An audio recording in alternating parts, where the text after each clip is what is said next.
belajar ma'rifatullah. Jadi sambil sholat, sambil cari pelajaran ma'rifatullah sampai kita benar-benar paham ya. Begitu, sehingga membuat kita khusyuk dalam sholat. Begitu. Terus Ustaz, jalurnya kita untuk mengenal Allah itu tahapan pertama itu gimana, Ustaz? Banyak titik, kenapa banyak ini, kenapa banyak itu. Kalau kita mengikut sejarah ma'rifatullah ini bisa dicapai melalui pengajian. Rasulullah mengajar ma'rifatullah, mendengarkan ayat-ayat ma'rifat dalam Al-Quran. Dan kita di belakang TikTok ada kelas-kelasnya, setengah jam, 1 jam bisa ma'rifatullah. Gak susah. Dia ilmu yang amat mudah kepada akal pikiran kalau mengikut Imam Ghazali. Dan ma'rifatullah ini ilmu yang pertama kali kepada kefahaman manusia. Jadi bisa ma'rifat dalam setengah jam, 1 jam bisa. Itu kita ada kelas yang di belakang TikTok. Kita akan tunjukkan ya keberadaan, tentang keberadaannya atau keesaannya atau kebesarannya. Begitu. Ya Ustaz. Tapi Ustaz, kenapa ya? Saya ada juga ikut beberapa kajian diskusi seperti ini gitu. Jadi tidak ada yang menjelaskan bahwasanya ma'rifat itu mudah. Sepertinya sulit sekali. Nanti seperti apa? Ada orang yang untuk mengenal tadi itu dikasih amalan-amalan. Sepertinya sulit sekali untuk mencapai itu. Tadi Ustadz mengatakan berapa setengah jam bisa ma'rifatullah itu. Yang mana yang sebenarnya itu yang bisa bisa diapakan? Karena kalau lihat kajian-kajian yang itu kayaknya halus mengikutin tarikah di baiat dulu, itu gimana ya? Banyak sahabat yang udah ikut di bawah ini, mereka termasuk ini di sebelah saya, Bang Sani ini. Kita ada kelas-kelasnya dalam setengah jam, 1 jam bisa ma'rifatullah, sehingga mereka bisa ingat Allah dalam sholat dan bisa membawa mereka kepada kekhusyukan. Berarti nggak mesti ya kita harus ikut tarikah di baiat itu. Itu cara, malah itu cara yang menyusahkan umat untuk ma'rifatullah. Harus zikir beribu-ribu. Ya betul. Karena diskusi ada di beberapa ya, saya dengar sepertinya kok sulit sekali kita mengenal Allah tadi. Tadi yang saya pertanyakan tadi itu. Padahal kan awal agama itu kita harus mengenal Allah itu, barulah kita beragama yang seperti disampaikan Ustaz tadi. Nah, tapi ketika saya masuk ke forum diskusi kok sepertinya orang-orang yang mencapai ma'rifatullah itu memang betul-betul orang-orang pilihan gitu. Orang-orang yang sudah belajar yang begitu lama dengan tingkatan-tingkatan yang luar biasa gitu. Jadi dia minder sendiri gitu. Ya, karena mereka kononnya menganggap ma'rifatullah itu mesti dengan cara laduni. Jadi Allah sendiri ilhamkan atau wahyukan, sehingga mereka menempuh jalan itu. Padahal ma'rifatullah ini udah ditemukan dan termaktub dalam Al-Quran, tinggal dipelajari pada ahlinya, pada yang mengetahui ya ilmunya. Ya. Begitu. Nah, ini agak cocok saya. Ini boleh izin saya ikut ini Ustaz. Ya boleh. Ini jaringan saya atau Bang Dayat deh yang putus-putus. Kalau Ustaz normal Ustaz. Normal ya. Waalaikumsalam Bang Ina. Tadi putus Bang Dayat. Kunti ke Ustaz ini ya. Tadi Bang Dayat putus, sekarang baru bisa didengar. Jadi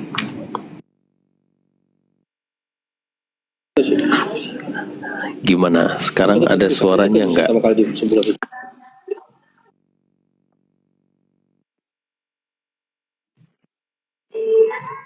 Juga tipe orang yang nanya itu bukan nggak kayak orang.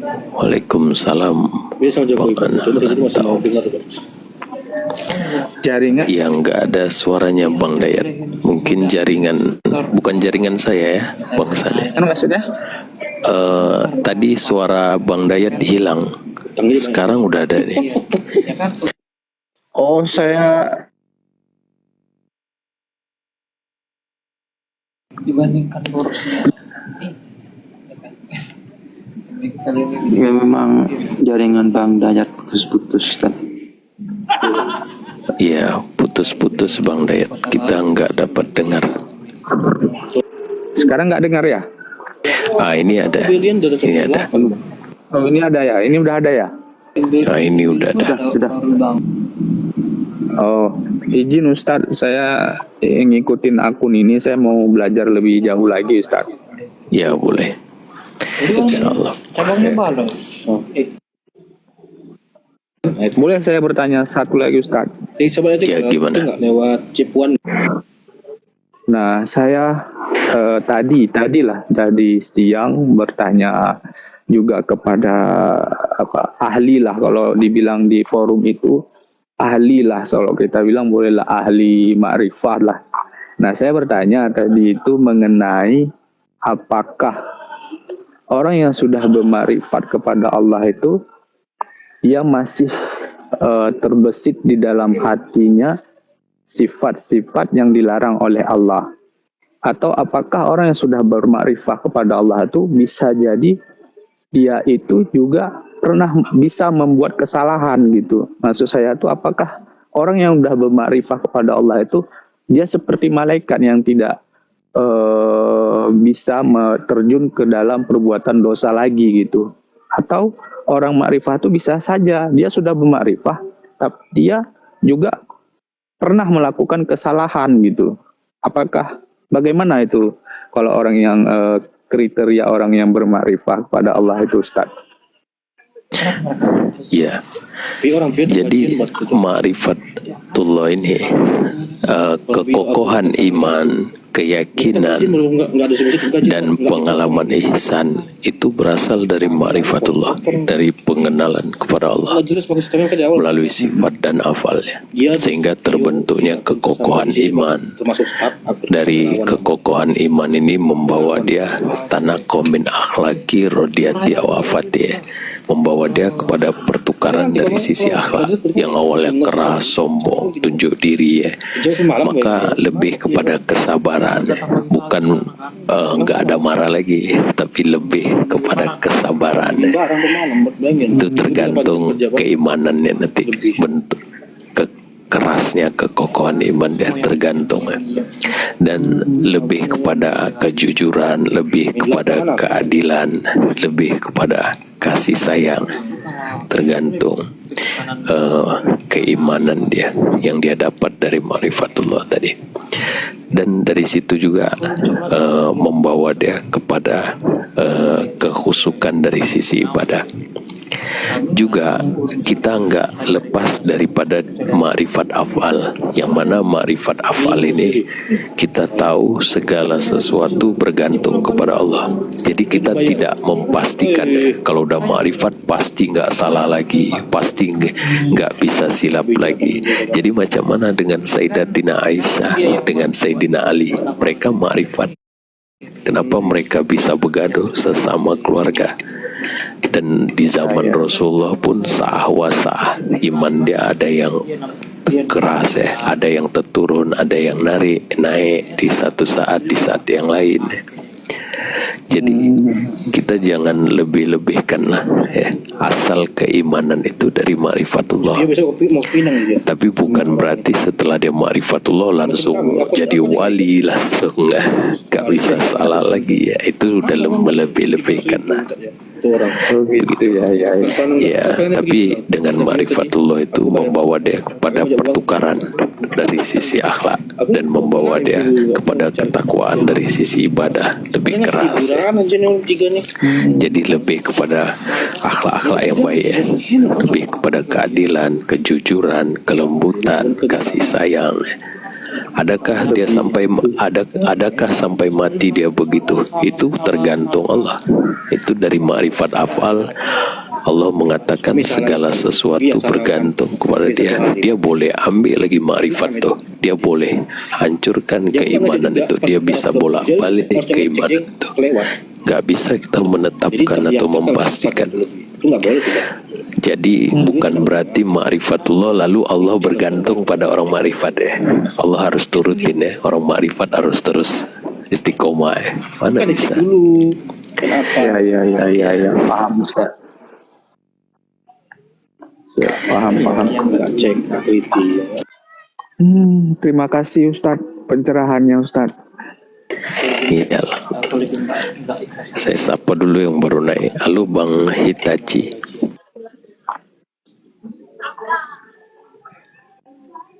Kalau itu sakit nggak nih? Ya, waalaikumsalam. Gimana Bang Hitachi, ada yang mau diketahui atau didiskusikan boleh? Berarti kontak Enggak ada, cuma nyimak aja. Insya Allah apa yang didiskusikan tadi sudah menjadi bagian daripada ilmu.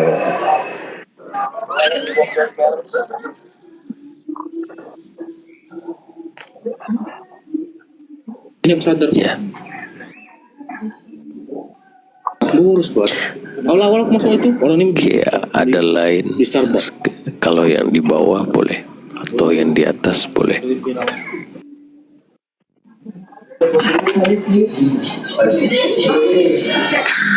Ya, halo Bang Rantau. Ya. Assalamualaikum Ustaz. Ya, waalaikumsalam. Ya, izin bertanya Ustaz. Sebelumnya Ustaz, saya dulu pernah bergabung dengan Ustaz di grup, tapi akun saya itu sudah tidak terpakai lagi Ustaz. Saya mau izin bertanya Ustaz, apakah ma'rifatullah itu bisa diterapkan dalam perihal ruqyah? Terima kasih Ustaz. Buka di dapur aku tuh. Lain ya, ruqyah dengan Kadang dia bantu, ma'rifatullah. kadang enggak. Gitu. Ma'rifatullah ini penerapannya Cuma kan dia menyadari atau mengingat setiap masa hanya satu keberadaan dan satu kehendak. Itu penerapan ma'rifatullah. Jadi bila dia ingat kepada Tuhannya setiap masa, satu keberadaannya dan satu kehendak, jadi masih sisi itu yang membawa dia sedar dia nggak wujud, kata Imam Ghazali. Pada hakikatnya dia nggak ada. Yang ada, yang sebenar-benarnya ada, yaitu Allah. pagi masih tidur terus. Sehingga dari situ muncul sifat ketakwaan. Masih ada. Karena keakuan dia Dijanji sama karyawan di Allah angkat ya, karena dia sadar kepada keberadaan Tuhannya, maka dia sadar dia Kemarin 2 minggu lalu dia nggak ada ya, la haula wala quwata illa billah. terus Maka dari situlah secara otomatis terbentuknya akhlak-akhlak yang nanti Pak Ender dulu baik ya. bentar kan. Lebih kepada rendah hati, lebih kepada keadilan, kejujuran dan lain-lain.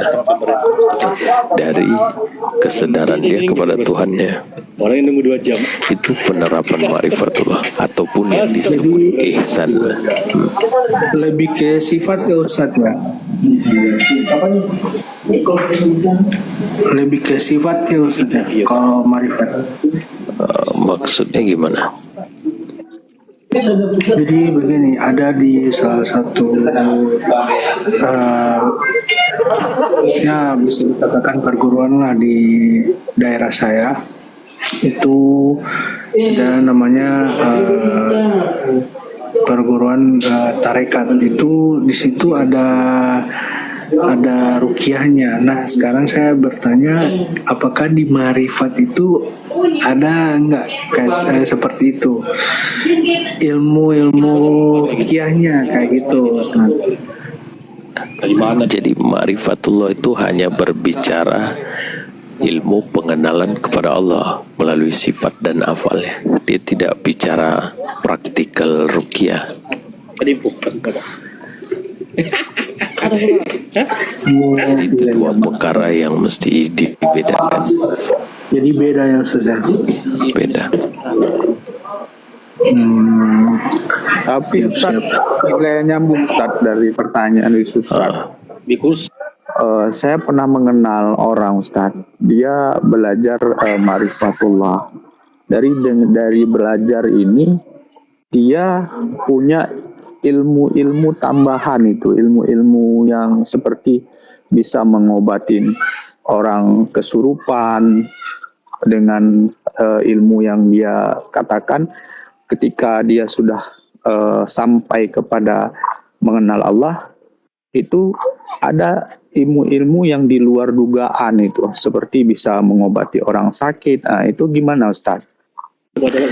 Itu hal-hal yang sifatnya fudulah lah, atau bonus, macam bukan umdah, bukan hal yang penting dalam ma'rifatullah. Dan untuk dapat begitu nggak mesti ma'rifatullah.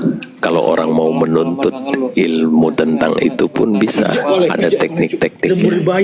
lembur dibayar. Nggak mesti ma'rifatullah. Jadi kalau dia dapat karena ma'rifatullah, setelah dia ma'rifatullah dia lebih bijaksana ya dalam melihat realitas, sehingga dia dapat menemukan temuan-temuan yang baru ya. Itu hal-hal yang bonus lah. Itulah yang dia bisa tangkap. Jadi bukan sesuatu yang penting ya dalam ma'rifatullah. Karena ada juga orang yang sakti tanpa ma'rifatullah, banyak, dan ada teknik-tekniknya. Nggak mesti orang Islam pun bisa. Begitu. Ya. Kira-kira Ustaz, dalam ajaran Islam itu ada nggak memang seperti itu? Itu kayak ilmu untuk pengobatan dan lain-lain kayak gitu Ustaz. Ya kalau dia diberi kunci perobatan oleh Allah dari Al-Quran, ya kalau memang ada, dia dapat, ya memang ada. Ada juga yang berusaha dengan menggunakan ayat-ayat Allah untuk mengobati orang. Tapi setiap ilmu itu ada kuncinya atau pintunya. Sama seperti ma'rifat ini, dia ada pintunya. Ada orang yang berusaha mengenali Tuhan, tapi ada orang yang nggak perlu usaha. Dia bisa tunjukkan ma'rifat itu dalam sekejap, setengah jam, 1 jam, insya Allah bisa. Ada orang berusaha keras untuk ma'rifat, memahamkan ayat-ayat Allah. Sama perobatan pun itu ada ilmunya, dan ilmunya itu ada pintunya dan kuncinya. Kalau dia nggak dapat pintu dan kuncinya, dia akan berusaha untuk menggunakan ayat-ayat Allah mengobati orang. Kalau dia ada pintunya, itu bisa langsung sembuh ya, karena dia udah tahu kunci perobatan itu. Kontainer kita Pakai bolkip. Baik. Itu bisa kaya raya ya kalau dia dapat kunci ya, karena nggak bisa nggak sembuh ya. Bagilah kuncinya Ustaz. Saya nggak ada, saya nggak paham, nggak dapat. Kalau dapat, wah enak ya, bisa kaya raya. Tapi nggak ada. Tak tahu siapa yang dapat ya. Siapa itu nggak ada info. Bonus dari Ustaz ya. Ampun. Kerjanya kayak ini. Serius Pak. Kerjaan. Oke, yang di bawah kalau ada yang mau diketahui boleh. Waalaikumsalam. Iya, makanya Kasih kontrak tuh ya. dia belum Kontrak. Iya Ustaz, saya juga pernah mengalami seperti itu Ustaz. Pernah mencoba untuk apa ya, menyadarkan orang yang sedang kerasukan. Tapi di situ saya bermunajat kepada Allah, terus sambil membaca Al-Fatihah dan sesuai keyakinan Ustaz ya, kayaknya. Mungkin Kira-kira Lain, menurut lain itu gimana itu? rukyah yang saya bilang tadi perobatan. Boleh banget. Misalnya penyakit kanker, penyakit leukemia, penyakit kanker ya, begitu. Medis ya Ustaz, medis. Ya medis. kardus aja paling ya. Kalau rukyah itu ya ada tekniknya, ada orang banyak lah yang bisa rukyah. Itu nggak mesti marifat. 200 kilo. Tapi nggak bisa disinkronkan dengan marifatullah ya Ustaz. Nggak bisa sama sekali ya. Jauh ya hubungannya. Jadi itu dua perkara yang beda ya. Ma'rifatullah ini arahnya kepada hubungan seseorang kepada Tuhan ya, membawa dia kepada pertukaran akhlak, terbentuknya kondisi mahabbah, pengalaman ihsan dan lain-lain. Jadi lebih kepada Tuhan, bukan ke situ. Nah, apakah itu sudah termasuk dari takdirnya Ustaz ya? Ya tentu. Kenapa orang yang nggak naik Semua memang mengikut takdir ya. Yang bagiannya dia dapat, yang bukan bagiannya dia nggak dapat. Itu kalau mengikut Rasulullah. nggak kerja bener bener. Kita Dia ada yang baru naik, saya sapa dulu. Halo Bang Kak Anil atau Bang Anil? awal mungkin gimana Pak cara Pak? Itu pasti sebenarnya ada jalan. Kecil suaranya. Gimana caranya? Mami Ana Ustaz. Kita kontainer. Gimana? Kontainer selalu. Kedengeran suaranya. Belum mereka susun. Kecil. Boleh kuat sedikit nggak? Ya. Halo. Assalamualaikum Ustaz. Gak racun deh. Ya waalaikumsalam. Bisa didengar? Boleh diteruskan. Boleh. Gini Ustaz, saya tuh mau bertanya. Jadi saya tuh kan baru tahu di media tentang ma'rifat ini. Lalu setiap malam saya simak-simak ini, tapi saya yang saya rasakan semua ciri-cirinya itu udah pernah saya lalui gitu Ustaz. Bisa dengar? Dengar. Gimana? Karena saya menjalani hidup dengan penuh berat dengan tantangan, jadi cara tidak sengaja saya tuh kayak lebih yakin akan Allah gitu Ustaz. Jadi saya ngalamin kayak sholat saya lebih khusyuk, lebih nikmat gitu. Lalu yang saya tanya gini, apa bisa seseorang itu bermakrifat tanpa dia belajar gitu Ustaz? Tapi digembleng dengan kehidupan kayak gitu. Ya bisa. Memang begitu. Ada yang dapat melalui pengajian, ada yang dapat melalui peristiwa tertentu yang membuat dia sadar dan dia rasa kewujudan Tuhannya, atau dia rasa keberadaan Tuhan. Itu yang membentuk kekokohan iman dan membawa dia kepada pertukarannya dari sisi hidupnya. Ya. Jadi setelah saya merasakan kayak diri saya tuh kayak ada pribadi yang baru, kayak karena saya dulu pernah mengalami operasi. Kebetulan saya dulu kanker payudara, jadi saya ngalamin operasi. Setelah operasi itu begitu bangun saya merasakan kayak diri saya ini diri pribadi yang baru gitu Ustaz. Dari situ keyakinan saya itu lebih kuat dan saya merasa setiap saya ibadah itu rasanya tuh nikmat gitu. Jadi terus setelah saya merasakan seperti itu, saya baru mencari tahu diri saya kenapa gitu. Nah kebetulan di TikTok saya itu yang muncul tuh terus tentang ma'rifat. Jadi saya tuh penasaran, setiap malam saya dengerin tentang kajian Ustadz ini, saya simak-simak, kok yang diceritakan itu rasanya itu saya yang udah ngalamin gitu. Makanya saya mau tanya apakah saya itu bermakrifat atau gimana gitu Ustaz. Ya, itu yang disebut ma'rifatullah lah kalau kita benar dapat mengesahkannya. Ya ini saya alami, ya ini benar ya memang begitu ma'rifatullah. Ahmad Rifai mengatakan ma'rifatullah itu ialah satu kesedaran yang jati, yang mana seseorang itu difahamkan dan disedarkan kepada keberadaan Tuhannya atau keesaannya atau kebesarannya. Jadi itu ma'rifatullah. Tapi ada yang dapat ma'rifatullah melalui pengajian, ada yang dapat ma'rifatullah dari peristiwa. Ya, Tapi sama-sama terbentuk keimanan yang kokoh dan keyakinan yang kuat. Saya sengaja dulu Ustaz, saya pernah ditalkin sama salah satu mursyid, tapi waktu ditalkin itu saya tidak mengerti itu apa, karena saya hanya pergi ke sana tidak sengaja mengantar suami berobat gitu. Jadi saya di sana tuh ditalkin. Nah, sekarang ini baru saya ingat, oh dulu saya pernah ke sana. Apakah ada sambung kaitnya dengan kejadian itu atau gimana Ustaz?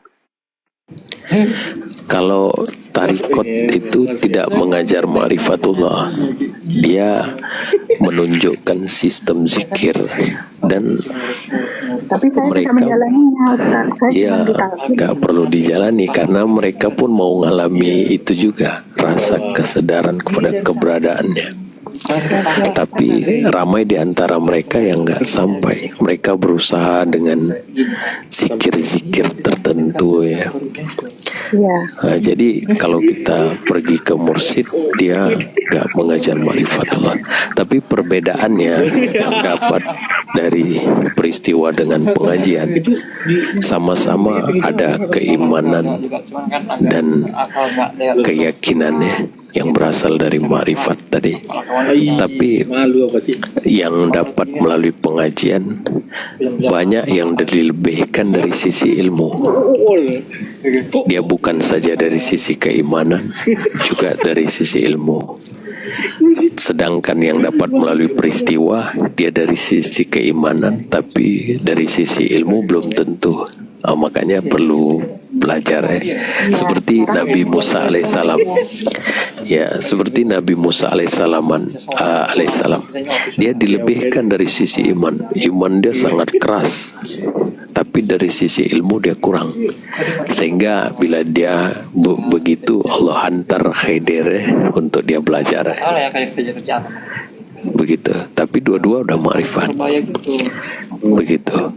Jadi saya harus terus belajar ya Ustaz. Ya, supaya dapat dua-dua ya, dari sisi pengalaman ma'rifatullah itu Yang saya dan rasakan dari sisi ilmu. sepertinya saya tuh tanpa belajar pun kalau orang ngomong saya udah paham Ustaz. Jadi apa yang Ustaz omongin tuh saya udah mengaminkan dalam hati gitu. Ialah kita lebih mudah memahami daripada orang yang belum mengalami. Lebih mudah untuk paham. Jadi iya, kalau ada omongan Ustaz yang itu tiba-tiba saya nangis gitu karena kayak merasa kayak merinding aja sendiri, terus nangis gitu. Terus saya pikir saya kenapa ya, kok saya, jadi saya belum ketemu jawabannya, makanya saya beranikan diri untuk naik hari ini. Ya, lebih mudah paham lah. Tapi ilmu Allah ini sangat mendalam keilmuannya. Tapi yang mudah memahami ya yang udah pernah ngalami. Kalau belum mengalami, memang kadang kali ya saya panjang turunkan untuk diuraikan. Ada ini sahabat-sahabat yang belum mengalami, kita terpaksa turun sampai ke bawah untuk jelaskan. Dia tak nampak juga maksudnya. Kalau perhatian deh, uraian saya tentang sampai saya bernafas pun itu rasanya tuh kayak nikmat, kayak nafas itu kayak ada rasanya gitu. Itu berlebihan apa enggak itu? Itu masing-masing lah pengalamannya. beda-beda. Tapi yang mustahak itu yang sangat penting itu ilmunya. Kalau kita paham itu, kita bukan saja dilebihkan dari sisi keimanan, keyakinan, tapi kita juga bisa mengagungkan Allah dengan sebenar-benarnya, dan kita susah untuk dikelirukan lagi dengan macam-macam persoalan di hidup ini. Jadi kan kalau sekarang kan banyak ateis, agnostik, bila muncul kalau Tuhan Maha Adil kenapa begini, kita sudah dapat kefahaman atau ilmunya, jadi kita tidak goyang dan kita tetap dapat bertahan keimanan itu Lalu dan saya untuk keyakinan itu. menguji kesabaran Ustaz, saya tuh masuk ke grup-grup orang yang membahas Ma'rifatullah itu. Saya masuk ke sana memberanikan diri kan, karena saya ingin tahu. Tapi apa yang mereka bilang di sana tuh bertentangan dengan batin saya, kayak nggak perlu sholat, katanya sholat daim. Terus batin saya nggak nerima gitu Ustaz. Tapi saya mencoba sabar aja gitu, sabar, saya pengen tahu, pengen dengar aja gitu. Yalah, tapi kalau kita belum mampat ilmunya, kadangkali bisa dikelirukan. Ada sahabat-sahabat yang saya kenal, dia belum mampat dari sisi ilmu sehingga mudah dikelirukan. Dia sudah paham jadi bisa keliru lagi gitulah. Dia sudah alami bisa dikelirukan lagi. Kayaknya saya keluar aja ya dari situ. Ya kalau selagi kita masih bisa bertahan, ambil yang mana yang jernih, tinggalkan yang keruh. Tapi kalau sekiranya merusingkan kita, membuat bisa mengkelirukan kita, ya lebih baik ditinggalkan dulu. Lebih baik mengamalkan Ma'rifatullah itu. Kalau Ma'rifatullah itu pengamalannya melihat setiap masa satu kewujudan dan satu kehendak. Jadi kita lebih kepada kesabaran. Bila kita nampak ciptaannya, ada yang jahat, ada yang baik, tapi kita tahu mana ada. Sekejap ya.